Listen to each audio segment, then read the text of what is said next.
माझा मित्र शिक्षणासाठी सिटीमध्ये राहायचा. रोज 3-4 तास आमचं फोनवर बोलणं व्हायचं.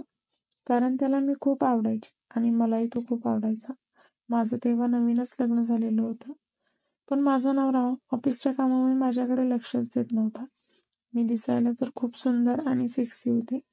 त्यामुळे मला खूप वाईट वाटायचं आणि मी ते सगळं काही माझ्या मित्राबरोबर शेअर करायचे आणि त्याच्याशी बोलता बोलता मी सगळं विसरून जायचे.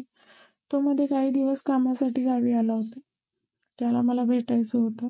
मी नको म्हणले, कारण आता माझं लग्न झालेलं होतं. पण तो त्याचा हट्ट सोडतच नव्हता आणि अचानक न सांगता तो माझ्या घरी आला. त्याला बघून मी जरा गडबडलीच, कारण घरी मी एकटीच होते. माझा नवरा ऑफिसला गेला होता आणि सासू सासरे लग्नाला. बहुतेक त्याला हे सगळं माहिती होतं. तो मला म्हटला, अरे काय पाणी बिणी देशील का नाही? मला माहिती आहे तू घरी एकटीच आहे. मी पाणी आणायला गेले. तो पण माझ्या मागे आला आणि माझ्या पाठीवरून हात फिरवत त्याने माझ्या ब्लाऊजची नाडी सोडली. मी लगेच घरकर फिरून त्याला पाणी दिलं. त्याने माझ्या हातातला पाण्याचा ग्लास घेऊन साईडला ठेवला आणि हळूहळू माझ्या अंगावरचा पदर काढू लागला.